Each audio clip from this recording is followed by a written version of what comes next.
Boa noite, pessoal. Quero saber se vocês estão me escutando bem. Sim, Dé. Pronto. Então, a gente está aqui mais uma noite, dando continuidade ao evento Cinepet. Hoje, com o bolsista Igor Romão, ele irá apresentar sua análise sobre o filme Madame Satã e sobre o documentário Discroquettes. Lembrando que o evento ele acontecerá durante toda a semana. Ontem, contamos com a presença do professor Zilmar, que apresentou sua análise sobre o documentário Garapa. Hoje será o Igor, com o filme e o documentário que eu acabei de falar. Amanhã será uma análise sobre o filme Bacurau, será feita por mim. Na quinta-feira será feito o lançamento do documentário produzido pelo PET de História, com o título Fabricando Passados, cristalizando discursos e edificando espaços, as tramas em torno das memórias da passagem de Lampião por Limoeiro do Norte, apresentado por João Paulo Guimarães Maia, Davi Silva Franco, Matias Franco Carlos, todos bolsistas do PET de História, e na sexta-feira, o dia do encerramento do evento, a gente contará com a presença da professora Lara Rocha, que apresentará sua análise sobre o filme Hannah Arendt. Acho que é isso. Igor, se você estiver preparado, pode ir dando prosseguimento com sua apresentação. Obrigado, Bem-vindo a Dé. todos. Obrigado, Dé, pela apresentação, pelo início, né, dessa exposição. Hoje eu vou começar expondo aqui o slide, né? Encontra bem oposição ao que o Zilmar apresentou, né, como base, assim, o meu slide está bem colorido, tá? A coisa visual está bem diferente da do Zilmar, que tinha essa proposta do preto e branco, né? O meu ele vai estar um pouco mais colorido, vocês vão perceber. E aí, muito por conta da temática que a gente vai abordar hoje, né? Só um momento, tá? Eu vou só colocar aqui o slide. Vocês estão me ouvindo bem, né? Ok. Tá tudo bem? Sim, Igor. Ok, obrigado. Só um momento.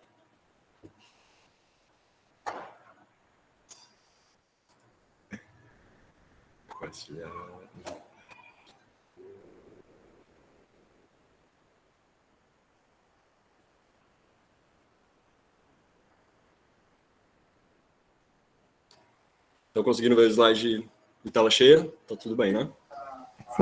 Sim. Pois é, hoje a gente vai conversar um pouco, né, sobre duas obras. E aí, talvez a discussão, a gente vai ter alguns recortes, né? As obras, elas abordam temas muito diversos, mas a gente vai ter uma temática que vai permear isso, que vai juntar com a temática geral do nosso evento, né? A proposta de trazer a questão da invisibilidade.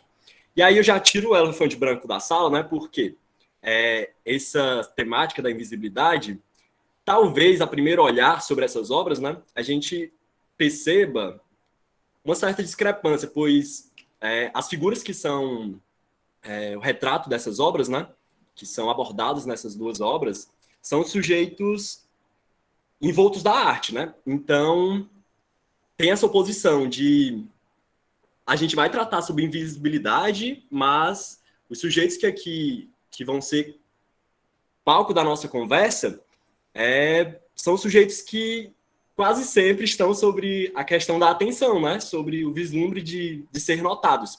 Mas a temática se relaciona porque os sujeitos que aqui vamos abordar, eles são sujeitos que romperam de alguma forma o status quo do padrão de gênero e identidade dos períodos que eles viveram, né? E aí isso, claro, tem as suas especificidades de cada período. O Discroquettes, por exemplo, é um grupo de teatro, né? Não só de teatro, né? Porque os espetáculos eles envolviam vários processos artísticos, né? De dança, teatro, música, como um todo. Mas feito especificamente por sujeitos que propõem esse processo de ruptura com as noções de binaridade que a gente tem mais claro, né, na nossa sociedade, do masculino e do feminino. E é isso a gente vai conversar um pouco melhor já. E o Madame Satã também, né, porque é um filme que vai retratar a história, pelo menos uma parte dela, né, quase um recorte biográfico da história do João Francisco dos Santos, né? Que é um sujeito que habitou a Lapa nos anos 30, 40, e que afrontava muito essa questão de, ao mesmo tempo, ser um malandro da Lapa, né? Um malandro carioca, mesmo não sendo carioca, mas que também estabelecia esse processo de ruptura com a identidade de gênero e de sexualidade, porque se autoafirmava como bicha preta nesse período, né? E aí a gente vai tentar aqui correlacionar essas duas obras sobre esse status, né, de figuras que têm esses corpos muitas vezes subjugados dentro desse cenário, né, de preconceito, mas que em alguma medida vão romper com esse status a partir da arte, principalmente, né?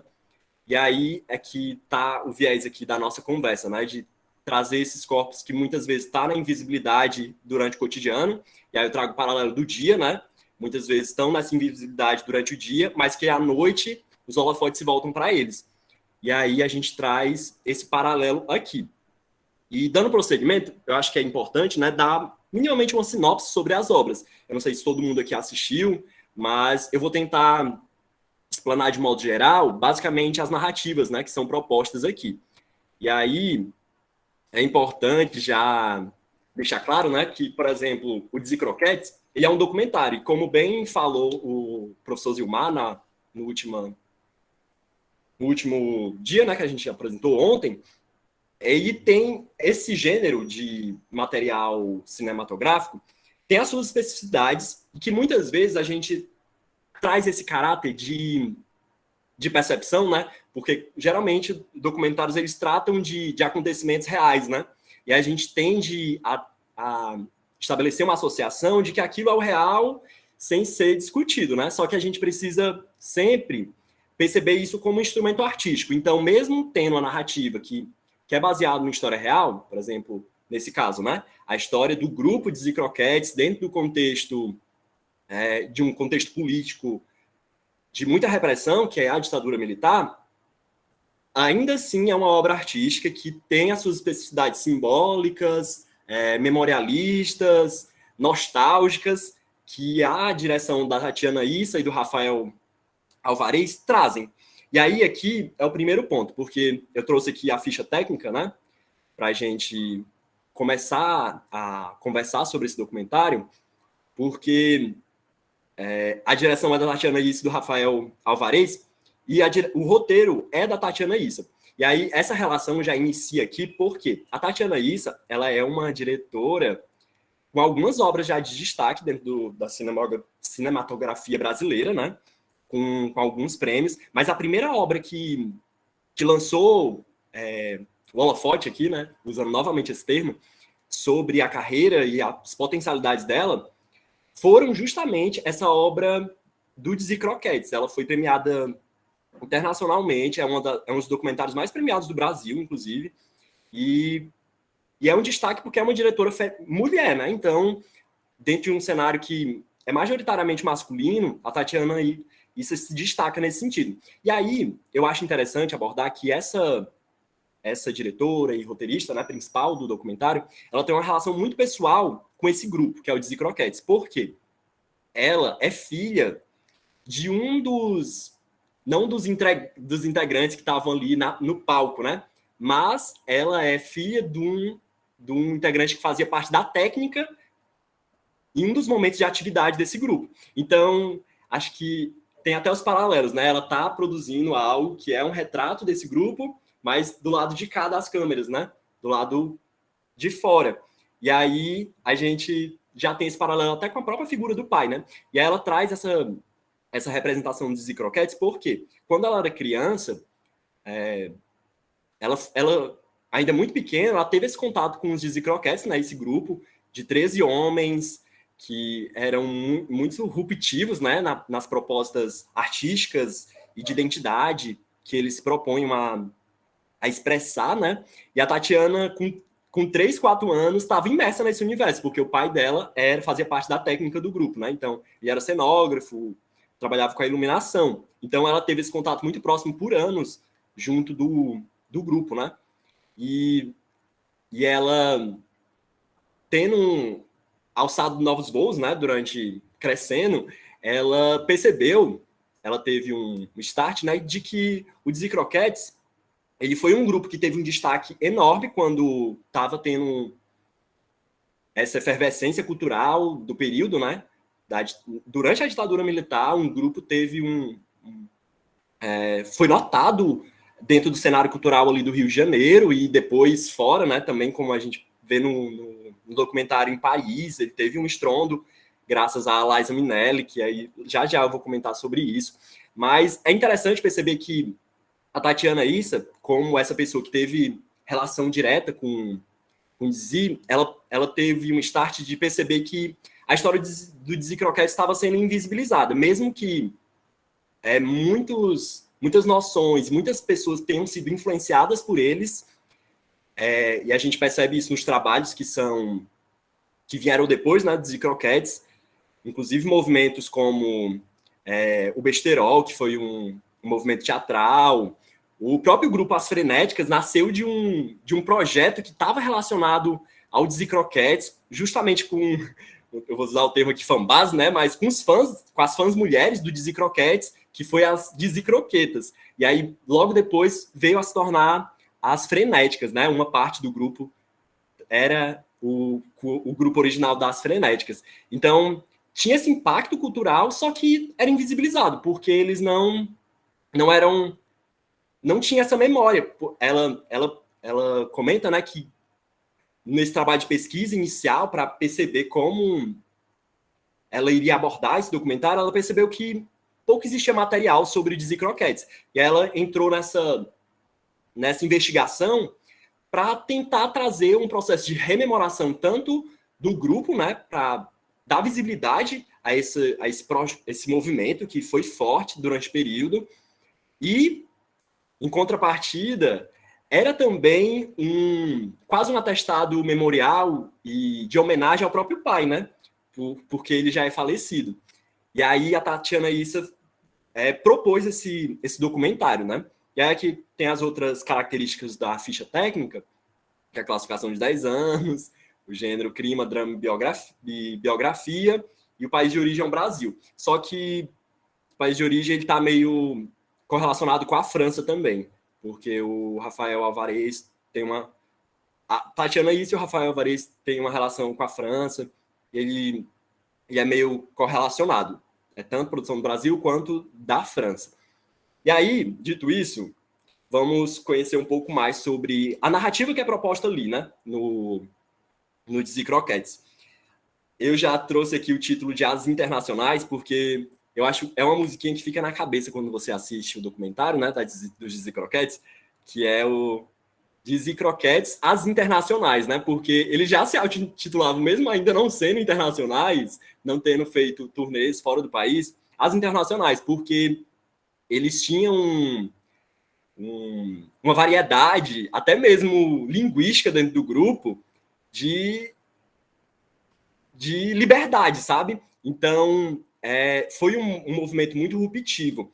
E aí eu começo aqui trazendo, basicamente, esse contexto histórico que o Dizzy Croquettes estava inserido, né? Porque a gente, antes de correlacionar as duas obras sobre esse aspecto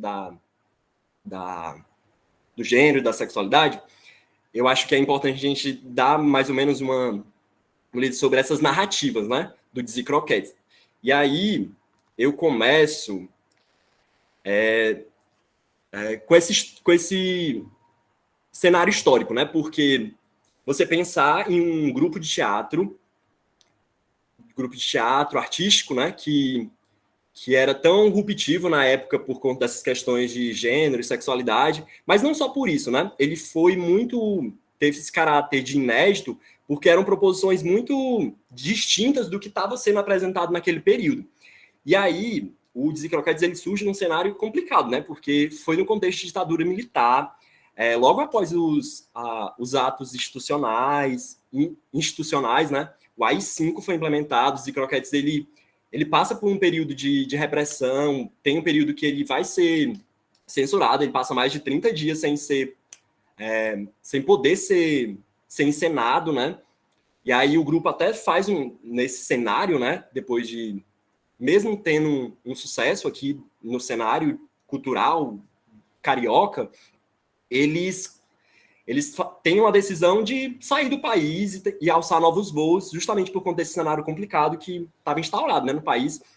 E aí o documentário ele cita algumas, ele já começa com essa escancarando, né, esse processo da ditadura militar e de como isso impactou nos movimentos artísticos, e ao mesmo tempo que era um movimento ruptivo e de contestação, não era uma crítica institucional, né? Porque, pelo menos não convencional, porque os Easy Croquettes, ele tinha essas proposições que faziam os governos ditatoriais, né?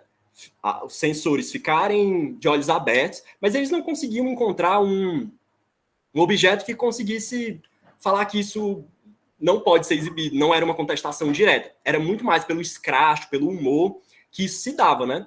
E aí, só que a ditadura, os governos censores, né, eles viam isso porque esse movimento ganhou muita força, né? Principalmente com essa estranheza, porque os corpos ali presentes, né, esses indivíduos, que eram 13 homens em cena tendo esse papel da androgenia muito forte, com corpos super peludos, mas ao mesmo tempo vestidos com maquiagem, vestidos com roupas muito provocantes. Eu acho que as fotos, né, que tem aí já dá para ter uma noção de como tem essa proposição já de ruptura, né, assim, com a binaridade, essas tanguinhas aqui que são bem provocantes, né? Então, ao mesmo tempo que eles não conseguiam entender, né, esse processo, era feito de forma muito escrachada.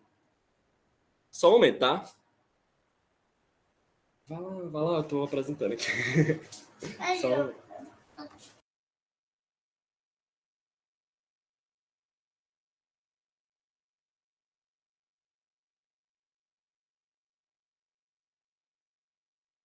Só um momento, gente, é porque tive uma interrupçãozinha aqui em casa.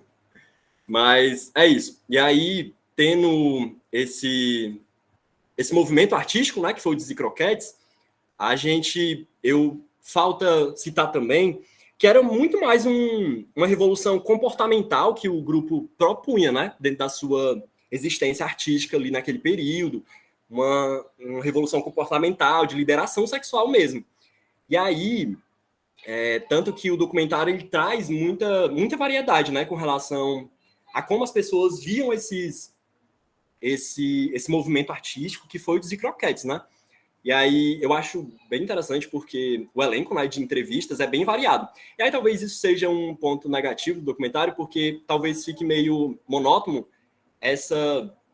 a proposição deles, né, de trazer as entrevistas, mas eu naturalmente gosto. Não sei se as outras pessoas se incomodam com isso, mas eu achei bem interessante essa coisa das entrevistas. Outro aspecto, e aí com relação a essa percepção, né, de que como as pessoas viam o grupo de Dizzy Croquettes naquele período, era variado, porque alguns percebiam o Dizzy Croquettes como um movimento com engajamento político, né, por conta das proposições que eram feitas ali na própria cenografia, né, dos espetáculos propostos por eles, mas ao mesmo tempo alguns viam como apenas um objeto da indústria cultural, né, tipo, feito por lazer. E eu acredito que as duas coisas podem se relacionar, né? Tanto que tem uma parte do documentário que eu acho ótima, que é a entrevista da Elke, né? Elke Maravilha, que ela se relacionou com um dos integrantes do grupo, né? Dizzy Croquettes.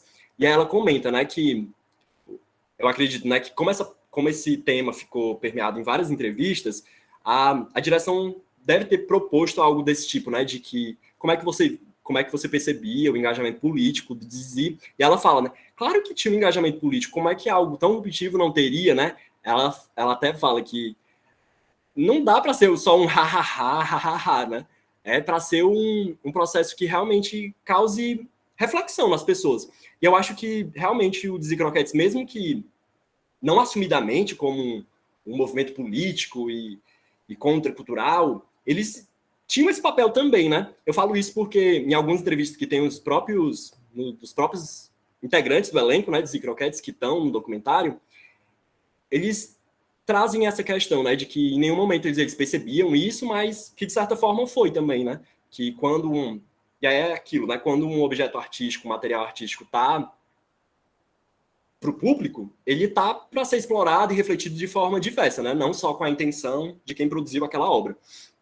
E aí, dito isso, né, eu acho que a gente pode entrar no aspecto tentar resumir agora um pouco do Madame Satã. Eu acho que já deu para ter um contexto geral do Zicroquetes, e aí aqui eu entro um pouco mais no contexto da obra do Madame Satã. Madame Satã, diferente do Zicroquetes, ele não é um documentário, ele é um filme, né, do Carinha Nós, e o Carinha Nós, ele é um diretor cearense, que quando eu vi Madame Satã, eu não sabia que ele era o diretor de um dos filmes que eu gosto também, que é o Praia do Futuro. E aí, o Carinha Nós, ele traz nos filmes deles, ele tem um legado, né, de trazer essa representação da comunidade LGBT, né? O próprio Praia do Futuro também traz essas figuras. E aí, é interessante comentar que o Carinha Nós, como diretor cearense que e o Madame Satã, ele foi o primeiro longa-metragem do Carinha Nós, e nessa pesquisa, né, sobre o filme, para tentar compreender melhor, eu vi algumas entrevistas do Carinha Nós, por exemplo, lá, quando estava estreando o filme, né, e ele comentava que essa figura, que é o Madame Satã, ele conheceu a partir de uma biografia curta que ele tinha lido, e aí aquilo deu esse gatilho, né, de que, nossa, isso dá muito para ter uma abordagem cinematográfica. Só que ele ficou maturando essa ideia por muito tempo, né? Tanto pelas oportunidades, né, de produção, que eram muito restritas no período, mas ele foi maturando essa ideia e aí conseguiu colocar em prática, né? E eu acho o Madame Satã, especificamente, um filme muito interessante, porque ele traz algumas questões, né, eu gosto muito quando as obras tratam de personagens que são cinzentos, sabe, que não traz essa abordagem do bem e do mal com tanta clareza. E eu percebo que o Madame Satã tem muito disso, sabe, de trazer uma proposta de personagens, né, que você ora simpatiza, ora não concorda muito com as atitudes dele, né? E ao mesmo tempo, é um filme que consegue ter um tom de trazer à tona algumas questões que são importantíssimas, né? Como essa percepção dos corpos dentro dessa diversidade de possibilidades, né? E aí, dando seguimento aqui à ficha técnica, além do Carinha Nós, né, o roteiro ele também é do Marcelo Gomes, Maurício Zacarias, Rita Murtinho, Sérgio Machado e Walter Carvalho. E a classificação é 16 anos. E, novamente, tem a origem de Brasil-França, né? Dito isso, vamos lá. O Madame Satã, dando uma breve sinopse, né? É um filme que traz essa figura que é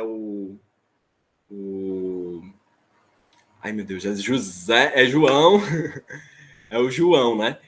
O João Francisco dos Santos, e traz essa figura que permeia esse lugar do malandro, né? Que habitava ali a Lapa. O filme ele passa, né? Se passa principalmente na década começa a retratar em 1930, né? Principalmente nesse bairro boêmico que é a Lapa, no Rio de Janeiro. E aí o enredo ele vai trazer a história do João Francisco, né? Que é esse malandro que ficou conhecido como a Madame Satã. E o ponto estopim, né, do filme é essa figura se transformando na Madame Satã quando ele, depois de ser preso e aí ser liberto, depois ele faz uma fantasia e ganha um prêmio em um dos blocos carnavalescos do Rio de Janeiro. E aí ele ganha destaque na mídia. E é bem interessante porque por ter essa alcunha, né, o diretor ele vai contar as fações do Madame Satã, que muito se transforma num mito urbano quase, né? E aí, mas a vida do João Francisco, esse filme ele vai retratar principalmente a vida do João Francisco antes do nascimento desse mito, né? Para melhor compreendê-lo. E aí, nas primeiras, o Francisco ele é esse malandro, né? Que é perito em capoeira. E aí ele se correlaciona com outras figuras, que é o Tabu, que é um jovem que é retratado com essa figura do transexual feminino, né? Delicado, e a Laurita também, que é uma prostituta. E aí eles têm essa relação familiar, que mais à frente eu também vou comentar, que é um processo para correlacionar as obras também. Mas João Francisco ele vai estabelecer, né, essa coisa de tomar a guarda e estabelecer nas primeiras cenas do filme, a gente já tem muito essa proposição, né, de perceber como João Francisco ele observa dos bastidores, né, aquela figura que é artista, né, a mulher artista, que ele sonha em ser. E essa é uma questão importante porque ao longo de todo o filme, a feminilidade, feminilidade, né, ela vai ser representada como algo que encena e que se constrói, seja em um palco ou seja fora dele, no espaço social. Para o João Francisco, a feminilidade, ela não vai ser resultado de se nascer homem ou mulher, né? E é muita percepção de que a gente tem, por exemplo, na teoria queer, mas sim de um trabalho performativo, de encenação, de convenções historicamente significadas como sendo da esfera do feminino. E aí, assim, ele vai transitar, né, entre o mundo da masculinidade, pois ele vai ocupar um lugar social, né, de cafetão, de malandro, de carteirinha, e ao mesmo tempo de pai adotivo da filha, né, da Laurita, que é essa figura feminina que ele tem quase como esposa, mas que não é esposa, né? E aí, e ao mesmo tempo da feminilidade, né? Pois ele vê a si mesmo como uma diva, como uma cantora de cabaré, que não tem problemas para assumir o seu desejo por outros homens. E aí é mais ou menos isso. Eu espero que vocês tenham entendido minimamente a sinopse desses dois filmes, para a gente passar para outra esfera agora, porque a gente vai tentar relacionar essas duas obras sobre essa temática que eu comentei, né? Da diversidade e das identidades de gênero e de sexualidade. Tudo certo, gente? Estão comigo? Pois pronto. Vamos lá. Pronto. E aí vamos relacionar essas narrativas, né? Eu comentei com vocês que tanto o Dizzy Croquettes quanto o Madame Satã, essas duas obras, eles retratam sujeitos que estão dentro desse espectro, né? De sujeitos que confrontam o status padrão de gênero e de sexualidade. O Dizzy Croquettes, muito mais sobre essa figura do grupo que se estabelece e é um sucesso no Rio de Janeiro, e depois fora do país também. Mas ele tem essa relação de oposição também com relação ao Madame Satã por outros contextos, né? Porque o Madame Satã ele tem um caráter desse ser que é marginalizado na rua, não só pelas questões de gênero, mas também raciais, né? Daquele período.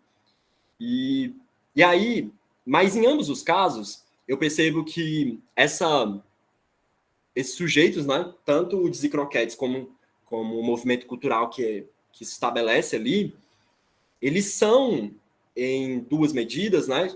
Distintas, um grito artístico de se provar como sujeitos da própria história, né?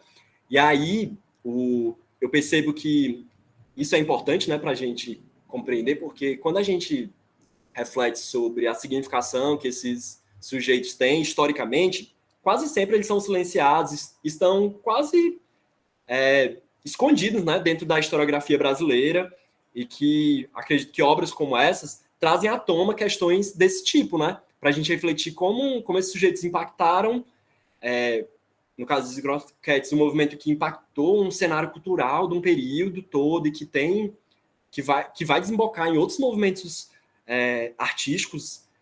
E o Madame Satã também como essa figura que quebra o status do malandro carioca, né? Que quase sempre a gente associa a esse figurão heterossexual que com um molejo ali, faz as suas encrencas e, ao mesmo tempo, tem o seu charme, né? E aí perceber que o João Francisco, eu sempre troco, gente, José e Francisco. José Francisco, ele, ao mesmo tempo que exerce essa figura da masculinidade, que é o padrão da época, ele também tem um status de autoafirmação desse corpo queer, né? Que é ser bicha preta num período de repressão. Ainda hoje é complicado. Imagina um período da década de 30, sabe? Então, uma pessoa que se autoafirmava, que quando repreendido, né? Ele reagia. E muitos das prisões, né? Do José Francisco, porque ele é um sujeito que vai ser preso muitas vezes, se dá por conta disso, né? Da reação que ele tem com relação a essa opressão que ele sofria. E aí eu acho interessante a gente perceber que em ambos os casos, do Dizzy Croquettes, a gente percebe que esse grito artístico ele reverbera e tem um poder de impacto cultural ali. E o Madame Satã também, em alguma medida, faz esse grito de ruptura, né? Eu lembro que nessa preparação, para entender a história, né, desses sujeitos, eu me deparei com um artigo falando da representação do Madame Satã em um jornal da época isso, o Madame Satã já estava mais idoso. E aí eles trouxeram de novo a figura do Madame Satã, né? Só que era um jornal de cultura revolucionária, só que retratava uma abordagem muito preconceituosa com outros sujeitos, por exemplo, com as figuras LGBTQIA+, né, do período. Então, as travestis eram menosprezadas nesse jornal, tinham textos de pura calúnia com relação a essas pessoas. E aí, esse jornal, mesmo tendo esse histórico com relação à abordagem dessas figuras, desses corpos queer, né, eles trazem à tona novamente essa figura do malandro carioca na figura do Madame Satã, especificamente, que era uma figura de ruptura com relação a esse padrão heteronormativo, né, que a gente estabelece como imaginário do malandro carioca. E aí, só que eles trazem essa abordagem, só que o Madame Satã ele se autoafirmava, só que o Pasquim, né, que é esse jornal, ele tinha essa abordagem, só que eles continuavam trazendo essa narrativa. E aí foi depois desse período que, de certa medida, as narrativas LGBT, né, em primeira medida, começaram a ser minimamente abordadas, mesmo tendo esse caráter mais jocoso, por exemplo, do Pasquim, né? E é isso, eu acho que em ambos os casos tem esse processo, né, dessas figuras que tiveram essa representação dentro de um cenário muito complicado, né? Seja em ditadura militar, seja num contexto ali da década de 30, 40, que foi o período que o João Francisco viveu, né? E aí, vamos passar aqui para o próximo slide. Um aspecto que eu acho interessante trazer aqui, e que eu acho que as duas obras elas abordam em perspectivas diferentes, mas abordam. Só um momento, eu vou olhar aqui. Fui olhar aqui as mensagens, me perdi um pouco, mas vamos lá. Eu acho interessante trazer porque as duas obras abordam essa perspectiva da família, né?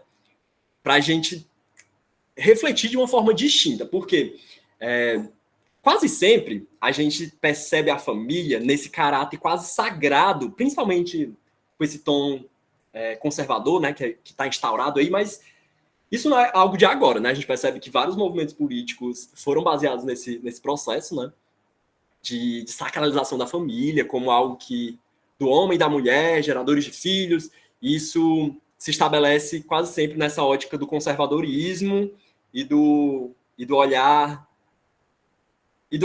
padrão, né? De perceber essa estrutura que é a família.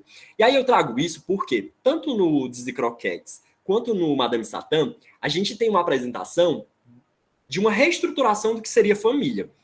Eu explico aqui. No Dizzy Croquettes, a gente tem um momento, né, que eles vão explorar os sujeitos que compunham esse grupo, né, que é o Dizzy Croquettes. E nessa abordagem, eles tratam justamente com esse nome, né, a família Dizzy Croquettes. Por quê? Além de isso artisticamente, porque eles chamavam de família Dizzy Croquettes, inclusive as figuras que estavam ali presentes, né, o Lenny Dale, que é um dos fundadores do Dizzy, o Wagner Ribeiro, eles têm a alcunha de mãe e de pai dessas figuras que eles vão tutorar, né, ali. E aí as outras têm a figura das tias, das filhas, das irmãs. Então, artisticamente, dentro do próprio espetáculo, do próprio arcabouço artístico ali, tinha essa representação. Só que o Dizzy Croquettes, ele expandia essa dimensão, porque eles trazem isso em cena, né, da figura de ter uma única representação do masculino como pai e dos outros todas figuras femininas. Mesmo assim, o Lenny Dale, né, que é essa figura que não é brasileiro, que é Nova York, que é dos Estados Unidos, que veio para cá e se apaixonou pela cultura brasileira, ele assume esse papel de pai do Dizzy Croquettes. As outras figuras são todas femininas, mesmo sendo homens travestidos, né? E aí, o Dizzy Croquettes, ele expande esse processo porque, além dessa figura artística, eles também retratam isso na forma como o grupo se estabeleceu, porque eles passaram a morar juntos por um período bastante grande. E aí essa família ela se reestrutura porque, além esse status, né, da figura dos homens ali, tinha também uma governanta, que era... Eu vou buscar aqui o nome porque eu não posso perder. Mas era a figura a Vilma, que era uma negra que tutorava aquela família que era o Dizzy Croquettes. Então, ela estabelecia esse papel de matriarca dessas pessoas, né, que estavam... Imagina a confusão, gente. 13 pessoas com personalidades distintas, morando num único lugar. E aí a Vilma, ela estabelecia esse papel de mãe mesmo, assim, de impor respeito com relação aos outros, nos conflitos que surgiam, porque eram muitos. A gente percebe no documentário, né, que é exposto isso, de como era problemática a relação de alguns, e tinham muitos processos ali, né, envolvidos naquela família. E aí a gente pode perceber isso como essa percepção da família para além do sanguíneo, né? Porque, e aí isso tem um paralelo muito grande, eu não sei se as pessoas têm familiaridade com isso, mas muitas narrativas atuais da cultura pop, por exemplo, eu vou trazer aqui o exemplo de Pose, que é uma série que está disponível na Netflix, e aí isso populariza, né? Dá um engajamento maior a ela, trata da cultura ballroom dos Estados Unidos, que é uma cultura de bailes feitos justamente por essa comunidade trans, homossexual dos Estados Unidos, das periferias, de uma comunidade negra dos Estados Unidos. E aí, nesse cenário, que é retratado nessa série, que eu trago aqui, que é o Pose, existe uma dinâmica que é a seguinte: nesse cenário das pessoas se assumirem como homossexuais ou com identidade de gêneros diversas, né? Ou seja trans, sexual, seja fora desse binarismo também, né?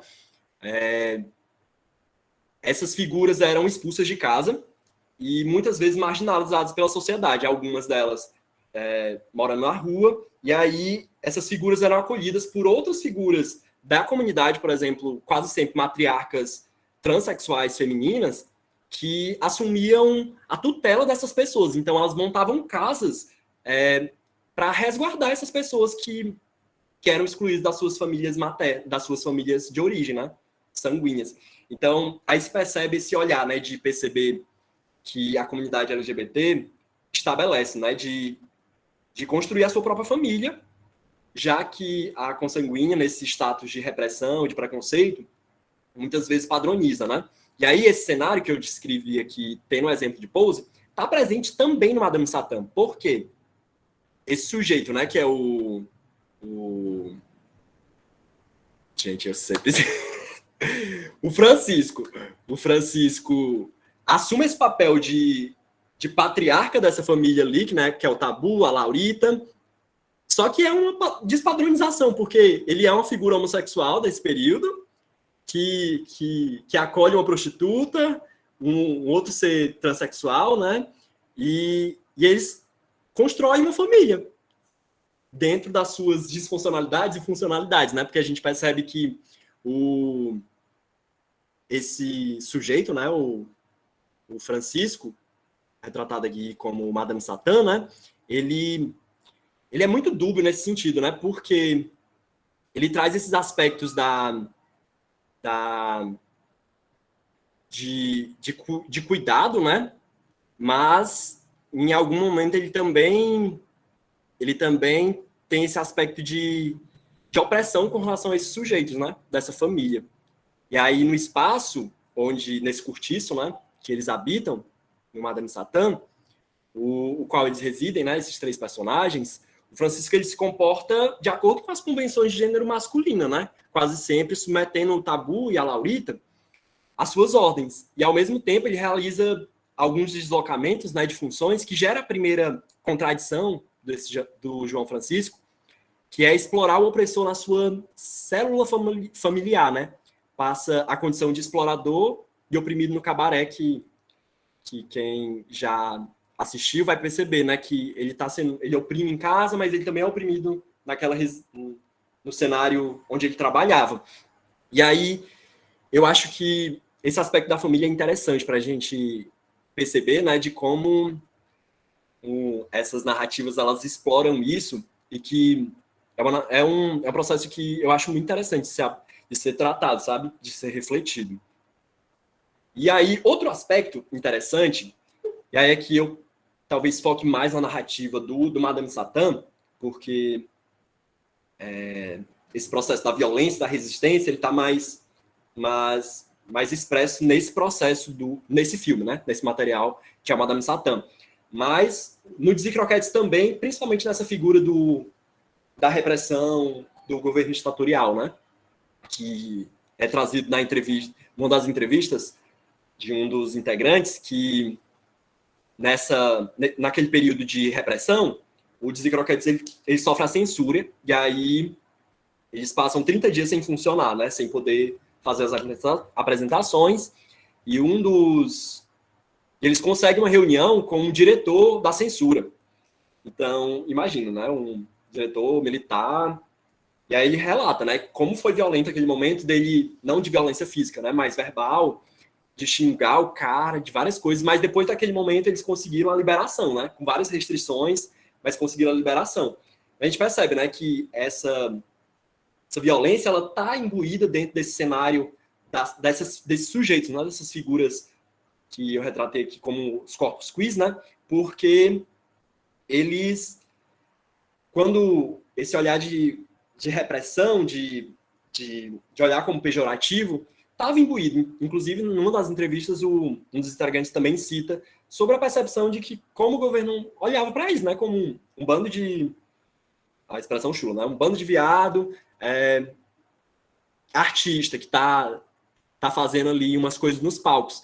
Só que era um outro processo, né? Além, eles têm essa dinâmica, mas essa violência, ela tá descrita, né? Só que no caso do Madame Satã, eu acho que isso é mais gráfico, porque retrata, né, essa figura que é o José Francisco, imbuído de violência do contexto social que ele foi crescendo.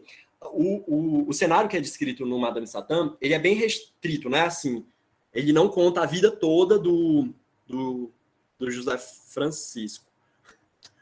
Ele não conta a vida toda, mas ele traz um recorte que é justamente o momento que ele tinha um emprego que deu o vislumbre dele para a cena artística, e que ele sofre aquele processo, né? E ao mesmo tempo ele resiste numa dinâmica de violência que ele internalizou, e a partir daquele momento ele aceita o status de malandro, né? E aí ele tem aquelas dinâmicas de poderio antes de novamente voltar à camada artística, né?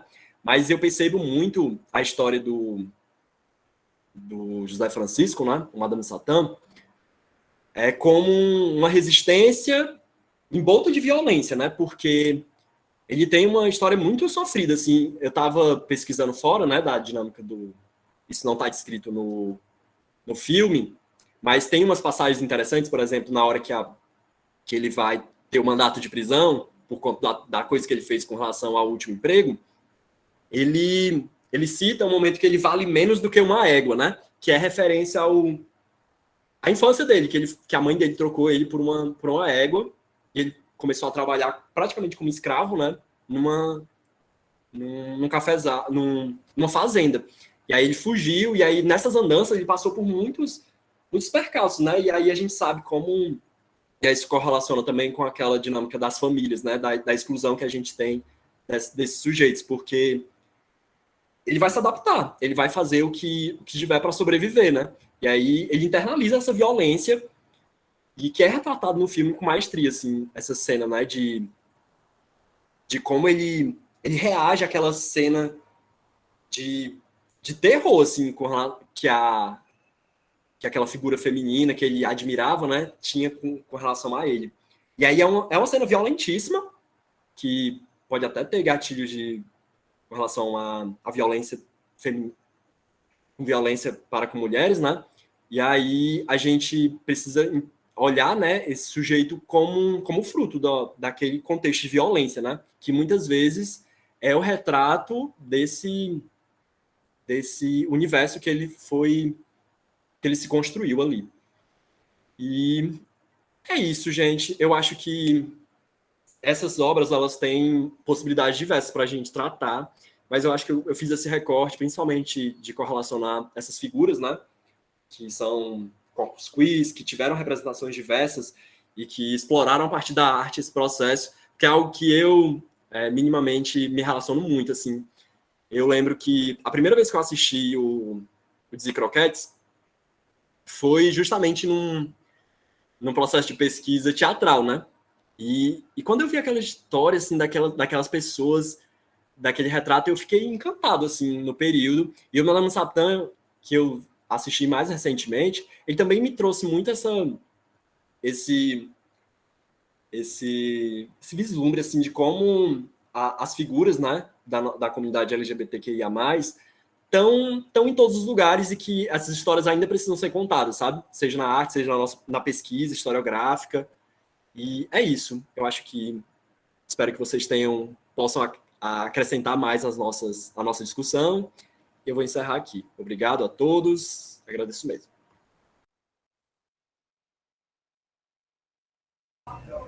Igor, ótima apresentação.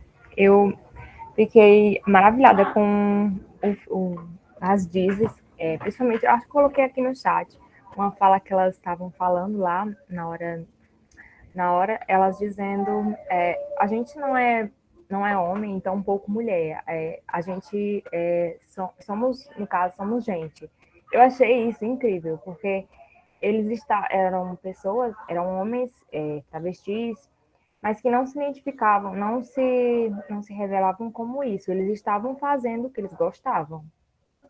E como você disse, não era um movimento político, mas quem via isso, principalmente o Estado, via isso como, talvez por causa da maneira como eles se vestiam, deles estarem confrontando diretamente coisas tradicionais da sociedade que a gente imagina, porque eram homens transvestidos de mulheres. Então, acho que era principalmente sobre isso. Eu achei muito legal esse grupo. Alguém tem mais alguma colocação? Vilmar, pode falar. Vilmar levantou. Eu queria pontuar um aspecto aí na fala do Igor, que cria muita confusão na hora de pensar a dimensão política da atuação desses indivíduos, né? E isso cria confusão até com relação aos próprios pesquisadores numa fase específica dos estudos historiográficos, culturais, tá? Que é a ideia de que o político ele tem uma dimensão de crítica radical à sociedade e as dimensões partidário ideológico, tá? Então, assim, é a partir daí que determinadas ações de determinados sujeitos não eram ou não são percebidas como políticas. Então, quando a gente analisa o que é a estrutura de atividade ou de ativismo da diversidade sexual a partir dos anos 80, 90, e eu acho que isso se consolida em 2000, quando você olha esses indivíduos ou esses movimentos, a gente vê que tem raiz, que tem base, que tem um porquê, e que não, esses entendimentos e essas práticas também não nascem do vazio. Quando o Igor coloca o Zicroquete, Madame Satã, e eu acompanhava muito o Canal Brasil, ele fez uma série de documentários, e você vai ter as meninas travestis que já cinquentona, sessentona, né? Que agora atualmente estão maduras e casadas há 50 anos. Aí você começa a dizer, caramba, mas essa galera estava vivendo na ditadura, estava assumindo sua sexualidade artística e, de alguma forma, a sociedade dialogava ali, tentava entender o que é a própria figura da menina que você citou aí, que me falta o nome dela agora, é a sueca, bichona grandona. A Que Maravilha, né? Que confunde todo mundo, você não sabe o que ela é exatamente, de tanta extravagância que ela tem junto. Então, assim, o que eu acho que o Canal Brasil fez, e é aqui que eu quero trazer para a gente refletir. Ele conseguiu montar um histórico através de filmes e documentários do que nós podemos pensar de uma base dessa diversidade. O Igor traz essa discussão com relação à questão do corpo quiz, é isso que você diz? É assim, né? Então, Corpus assim, queer. corpus queer. Né? Essas discussões, aí você tem desdobramento no Ney Matogrosso, que sobrevive a todo esse processo, que se estabelece esteticamente, né? E que hoje quem olha para ele diz assim, caramba, é uma afirmação que sobreviveu. Né? Ele diz sobreviveu às doenças, sobreviveu às repressões de gênero, sobreviveu a muita coisa, artisticamente falando e individualmente falando. Então, assim, esse campo da arte vira aqui meio com um escudo para a gente pensar. Só que aí é o que eu quero que a gente perceba. Ali são ações políticas, ali são ações individuais, com conteúdo de convicções, que têm embates na sua vida pessoal. Né? Então, assim, aí esse conceito de política que a gente tem, que é viciado, que é limitado, né? Que não consegue entender que a ida de 1,5 milhão de pessoas, 2 milhões de pessoas na Paulista pedindo fim da violência contra os homossexuais, direitos iguais, civis, que tão parcialmente conquistado, mas por tabus sociais, o casamento homoafetivo aqui ainda não está estabelecido em países mais conservadores como os Estados Unidos e não aqui. Isso é objetivamente questões políticas. Mesmo que eu discorde, mas a saída do Jean Willis do Brasil no estabelecimento do Bolsonaro ou do bolsonarismo é uma ação política. Então, assim, perceber essa dinâmica das relações de poder e de interesse, né? Poder no sentido de se impor e de resistir, né? Seja violento ou não. E aí nós temos uma distinção muito clara entre Madame Satã e os Zicroquetes, né? Zicroquetes, né? Sei lá, agora eu falei errado, eu acho, né? Que eles são de classe média alta, de um nível social completamente diferente, de uma realidade social diferente e de cores diferentes. Então, assim, aí nós vamos ter diferenças a serem pontuadas de maneira distinta. Mas, basicamente, eu queria pontuar isso. É uma questão política, sim, né? Uma questão política que aí a gente tem que ver em atos isolados ou em movimentos muito restritos, mas que, sem dúvida, sem uma conexão imediata ou direta, as questões levantadas por eles estão sendo consolidadas, debatidas, revistas, ampliadas nesse cenário que nós temos agora. Então, perceber que política não está somente no campo ideológico e no campo partidário, mas nas lutas e nas contendas pela manutenção de direitos e interesses de determinados grupos ou indivíduos. Aí, todo ato social, artístico, político carrega isso, mesmo que de maneira inconsciente, mesmo que de maneira não programática e sistematizada.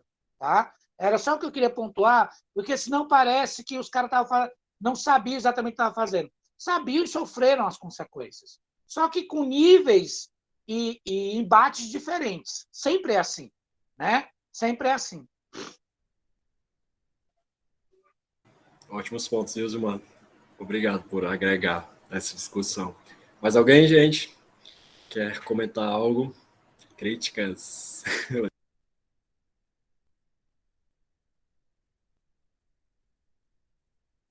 Olá, Matheus, falei. Boa noite, Igor. Parabéns pela sua exposição. Adorei sua fala. Você tem uma ligação muito próxima com o teatro, né?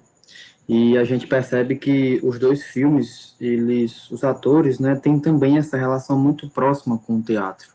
E a gente percebe que, acho que, pelo menos foi a impressão que eu tive, né? Não posso até estar equivocado, mas a forma como eles se expressam no filme, né, a forma como gesticulam o corpo, me lembra muito os espetáculos teatrais.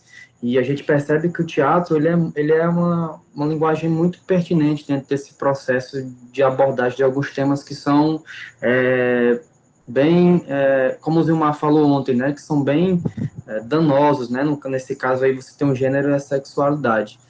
Sabendo, Igor, que você tem essa relação próxima com o teatro, e sabendo também, né, a partir da sua fala, que você é um cara que gosta muito de assistir filmes e conferir documentários, em que medida você percebe que o teatro, em consonância, né, aliado com os documentários ou com o material audiovisual, ele é muito importante dentro desse processo de problematização de algumas questões que estão presentes no âmbito social, né? Entre elas a sexualidade, o gênero, mas também percebendo outros fatores, né, que não ficam apenas presos nesses dois campos, né? Então, você que é um conhecedor, você que tem um pouco de experiência, já estudou, né, a respeito do teatro, pelo menos até onde eu sei, posso também estar equivocado a respeito disso. Como é que você percebe essa relação próxima entre teatro, né, e o cinema? E mais uma vez, parabéns, querido. Pergunta, viu, Matheus? Que pergunta, obrigado. Mas, assim, eu tenho essa proximidade com o teatro porque tive algumas experiências, né? Fiz cursos de princípios básicos, e eu não sei se todo mundo sabe, mas eu cheguei a cursar um ano de licenciatura em teatro. E aí, por questões que não vem a caso, eu acabei saindo, né? Mas eu percebo, assim, pelo menos para mim, o impacto de representação que o teatro e essas obras como instrumento de reflexão social, sabe? Tanto o cinema quanto o teatro, pelo menos a formação que eu tive dentro do teatro, sempre teve esse status muito politizado, porque eu lembro, tem uma figura que é um mestre do teatro em Fortaleza, que é o Joca Andrade, que é um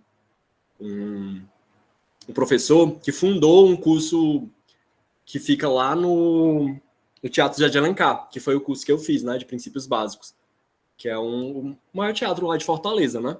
E aí, esse sujeito, né, ele é um cara que traz a formação de novos atores ou pessoas que estão tentando experimentar o teatro com esse viés de reflexão social. E aí eu acho que isso reverbera tanto no cinema quanto no teatro. Assim, eu percebo que eu tenho uma prima que ela é de São Paulo e ela é atriz, né? E aí ela passou um tempo em São Paulo, nesse processo de teatro muito mais comercial, sabe? E aí ela veio para cá para fazer faculdade de teatro na UFC, né? E aí ela teve um choque, assim, inicialmente, porque ela percebeu que o contexto político da cena teatral de Fortaleza, especificamente, era muito diferente dessa cena que ela estava acostumada, né? Principalmente dessa indústria cultural, dos editais, desses grandes atores que sempre conseguiam. E aí o cenário teatral de Fortaleza ele tem essa especificidade, né? De ser mais político. Claro, existem especificidades em tudo, né? Isso não é reflexo de todo o tipo de as abordagens que são propostas ali. Mas eu percebo que, por exemplo, na minha adolescência, né, eu assisti muitos filmes com essa temática, né, por uma questão de identificação, de identidade mesmo, né, de autoafirmação da identidade. Isso foi importante, assim, para a minha formação, de forma muito significativa, eu acredito. E aí, coloco até como indicação, porque em Fortaleza, existem um grupo que talvez tenha muitos paralelos com o Dizzy Croquettes, que aí e já teve um vislumbre na mídia até bastante grande, que é As Travestidas, que é um grupo coletivo, né, artístico de lá, que traz essa temática das figuras, principalmente transexuais e transformistas do Ceará. E aí tem 2 espetáculos que eu me emocionei muito quando assisti, que tem até no YouTube, que é o BR Trans e o Quem Tem Medo de Travesti, que são espetáculos assim, magníficos, que trazem essas propostas de pensar essas figuras, né, que muitas vezes são marginalizadas. E aí, eu acho que o papel da arte, né, claro, existem, novamente, especificidades, né, não é toda produção artística que tem esse viés político e de contestação, de reflexão crítica, mas eu acredito que a arte, sim, é um instrumento de transformação social, inclusive a partir dos filmes e de teatro, né? É isso, galera. Tem várias mãos levantadas, Oliver, no ideia.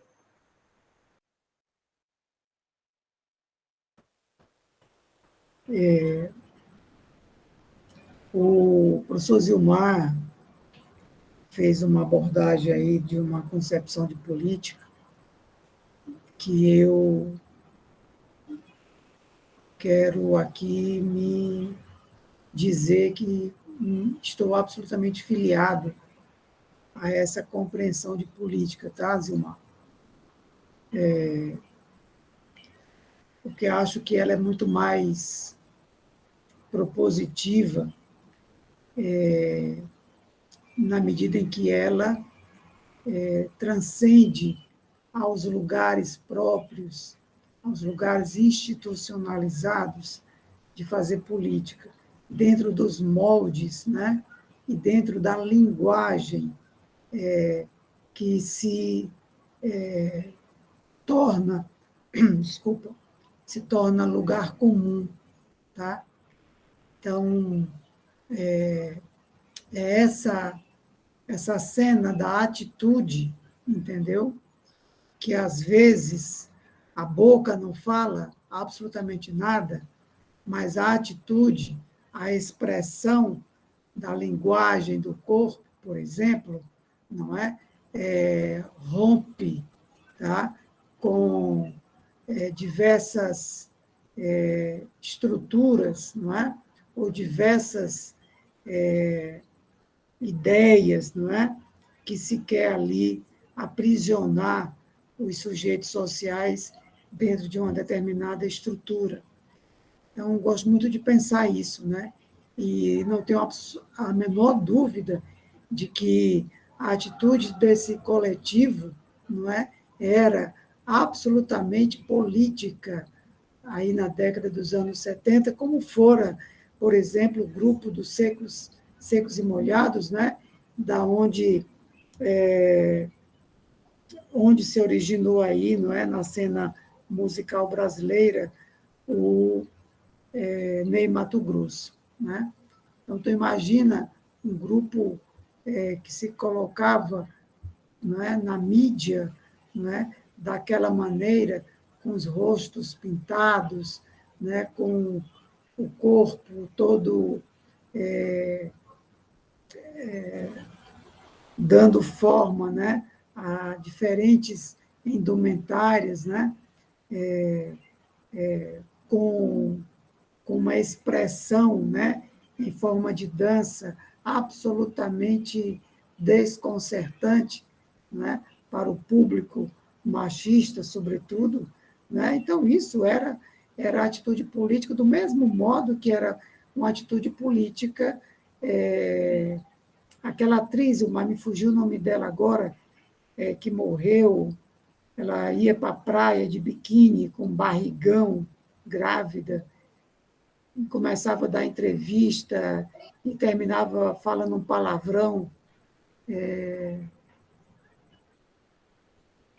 Estou tentando lembrar aqui também.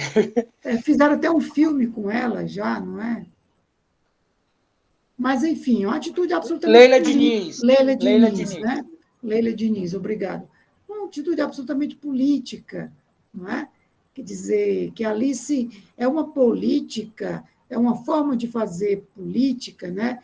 Na qual o sujeito ele se institui politicamente, embora ele não esteja filiado às organizações políticas, não é? Tradicionais, entende? Então, isso é que eu acho muito bacana. Hoje eu não me imagino filiado a nenhuma postura política partidária. Não, não me imagino. Então, do mesmo modo que, por exemplo, esses grupos fizeram política, sim, tá, nesses anos, nós podemos, fugindo absolutamente a cena, não é? Pegar um exemplo que é bastante inusitado, né? Para muitos. Nós podemos dizer, eu pelo menos assim compreendo, que no primeiro século, não é? Do calendário, do nosso calendário, os primeiros cristãos, a atitude deles era uma atitude absolutamente política. Absolutamente política. Embora não levantasse nenhuma bandeira, por exemplo, contra o Império Romano, a sociedade romana e tal. Mas eram atitudes políticas. Tá? Então, assim, essa ideia de política, né, como uma ideia como como algo presente nas relações do sujeito, tenha ele consciência ou não, eu acho muito bacana se pensar.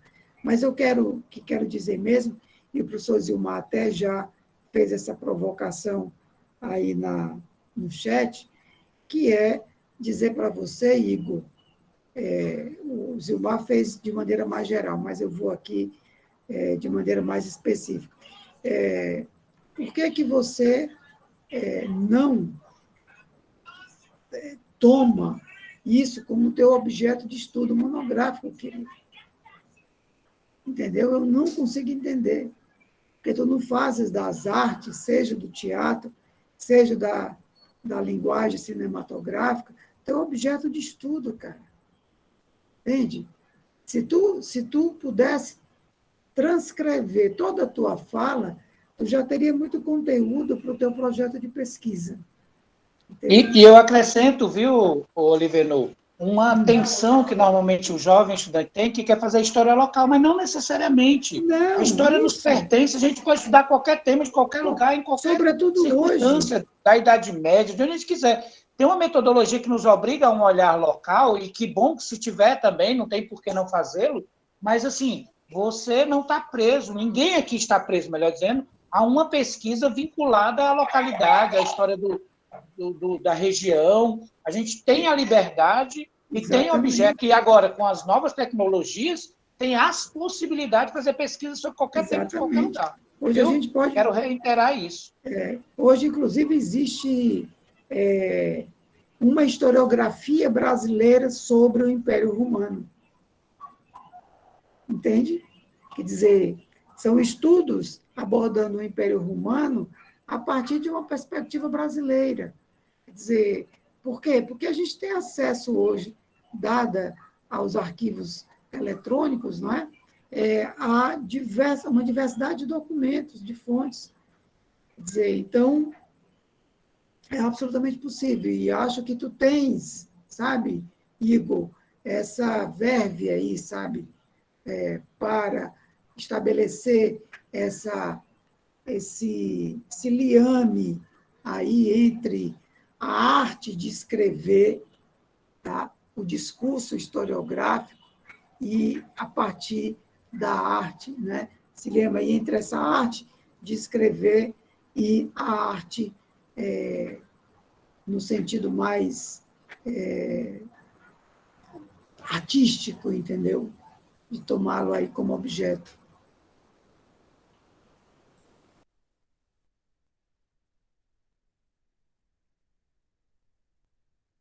Eu acho que é Deia que está inscrita ali. Uma pergunta que eu queria fazer é em que sentido, em que ponto, sobre quais características essas duas películas, Igor, elas se encaixam naquela questão da invisibilidade do indivíduo na sociedade? Pois é, eu acho que quando a gente especificou, né, esse tema geral para os dias que vão se dar, né, do evento, essa questão da invisibilidade social, ela está principalmente em perceber como esses sujeitos, dentro desse espectro, né, de identidade sexual e de gênero, que era ruptivo, né, no período, tem dentro da sociedade como um todo, né? E aí eu comecei a apresentação justamente tentando trazer esse paralelo, porque quando a gente trata aqui, né, de figuras artísticas, muito tem esse olhar de pessoas que estão sobre os holofotes, né? Mas as figuras, mesmo tendo esse papel de vivência artística, elas têm esse processo de invisibilidade social, de repressão e de olhar de estranhamento quase sempre como padrão, né, dentro da nossa sociedade. Claro, com as especificidades que o Zilmar comenta, né, que, por exemplo, o Dizzy Croquettes, ele tem os recortes de raça, de questão financeira, específicos. No caso do Madame Satã já é um outro processo, mas eu acho que ambos eles se relacionam nesse processo de sujeitos, como eu relatei, né, de corpus queer. Eu trago esse termo queer, né, principalmente por conta das teorias queer que tem, né, no campo teórico mesmo. E aí que muitas vezes esses sujeitos eles estabelecem, né, esse papel de sujeitos que são esquecidos, que são invisibilizados dentro da historiografia, dentro das abordagens também cinematográficas. A gente percebe que tem um movimento agora de retrate que não era tão comum, né? E aí eu acho que é nesse ponto, sabe, Daia? Não sei se talvez ficou confuso por conta de ser essas figuras dentro desse cenário artístico, né? E aí, mas é mais ou menos por aí. Não, compreendi. Mais alguém com alguma colocação? Uma opinião, o que achou sobre os filmes, ou o documentário, no caso?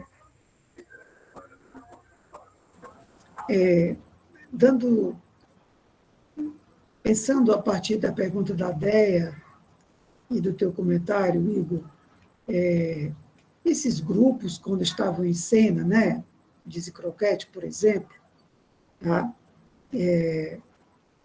nos anos 70, eles estavam, tá, num processo de construção ali, né, trazendo para a cena e dando visibilidade a essas problemáticas todas, tá? A essa diversidade, não é? Que o sujeito, né, acaba por ter em si e expressar. Tá? Por outro lado, então, nesse aspecto, eles não compõem essa invisibilidade.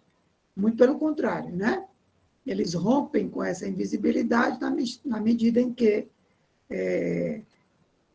constrói, dentro da cena cultural, campos de possibilidade de afirmação. Por outro lado, se a gente pensar para grande parte da sociedade preconceituosa, tá? Em razão exatamente do preconceito, essas pessoas eram negadas. Tá? Então, a invisibilidade está aí, né? No preconceito que nega. Agora, a questão é, que a gente pode aqui problematizar, né? A negação representa a invisibilidade? Tá? São a mesma coisa ou não? Tá? Eu acho que essa é uma questão que talvez nós pudéssemos refletir, né? Não sei se eu me fiz compreender, tá? Mas o preconceito, né, que nega o outro, não é? Torna o outro invisível, ou seja, eu sou indiferente, eu não reconheço isso. Então, o outro, para mim, não existe. Então, eu atribuo a ele a uma condição de visibilidade, se é que isso é possível, não é? Porque o que nós temos aí também é a minha negação, mas a minha negação não destitui o outro do lugar que ele assume socialmente, não é? E se expressa socialmente. Tá? Eu não tenho esse poder. Então, a minha negação torna o outro, de fato, invisível, tá? E esse outro, certamente, ele não se percebe como invisível. Muito pelo contrário, ele está ali construindo as suas possibilidades de ser ainda visíveis na cena social, cultural, política. Né?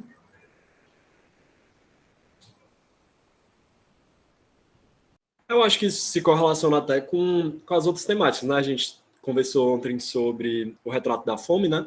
No Ceará. E tem também disso, né? Por exemplo, esses sujeitos que eles estão sendo vistos pela gente, né? Mas há um processo também de negação. E aí está com outros processos também, por exemplo, raciais, ou até de gênero, né? Também, com relação às mulheres. Então, eu acho que é um ponto a se refletir, né? Sobre esse viés do que é a invisibilidade em si, né? Porque essa invisibilidade, como você colocou, Organo, da negação, isso é considerado a invisibilidade, né? Então, acho que tem esses pontos para se refletir, né? Eu acho que eu posso complementar. Esses dias eu estava vendo uma reportagem, e eu acho que a reportagem sobre o negacionismo com relação ao aquecimento global. Eu acho que talvez isso se encaixe nisso. As pessoas estão vendo esses indivíduos, estão vendo a fome, estão vendo essas pessoas que estão tentando romper com tradições, só que elas estão negando que elas existam ou que isso aconteça. Acho que seria algo próximo disso.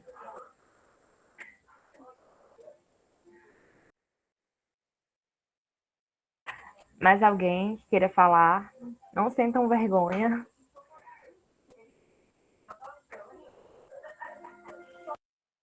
Vamos romper com a invisibilidade, né, Débora?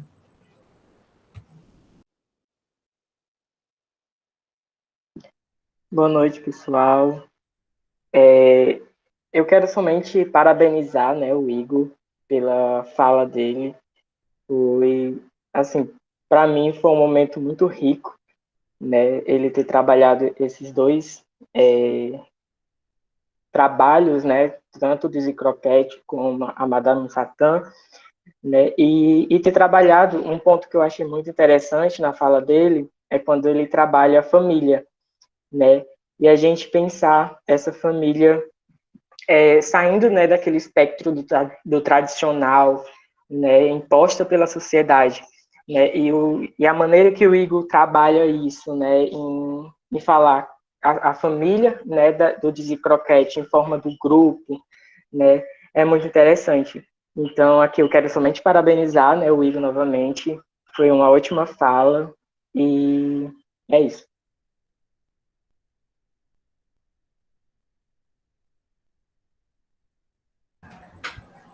E como toda família, não é? É marcada pelas divergências, né? Marcada pelas divergências, pela própria negação, talvez, do outro, sabe? Exato. Entendeu? Porque isso é o ser humano, né? Isso é o ser humano.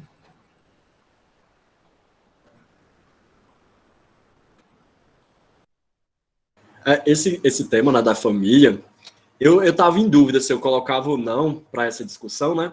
Porque pelo menos para mim, esse aspecto da família, eu percebo que me perpassa de uma forma muito distante desse cenário que foi descrito, né? Por exemplo, dessa exclusão familiar, sabe? Claro, existem aspectos familiares que vão em contramão, por exemplo, as crenças que eu tenho hoje, mas que não tiveram essa ruptura tão violenta como muitos casos têm, né? Mas eu acho que se faz importante porque realmente é um cenário muito comum dentro do contexto nacional, sabe? Tanto que existem muitas casas de acolhimento de sujeitos LGBTQIA+. Então, e essas casas são também, né? Uma nova família que esses sujeitos se estabelecem. E aí, eu acho que, pelo menos refletir, né? Eu acho que as obras, elas trazem nesse ponto, né? De abrir, pelo menos, a reflexão, a discussão sobre pensar modelos de famílias distintos, né? Que não são só os que a gente está acostumado como padrão estabelecido, né? Que existem muitas possibilidades que se fazem possíveis, né? É isso.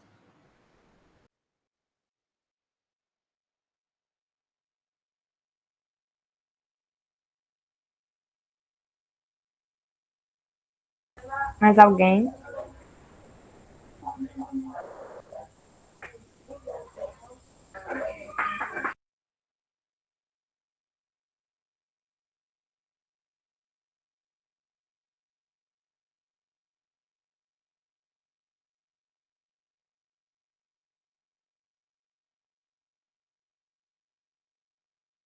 Acho que não, né, gente? Então, podemos encerrar.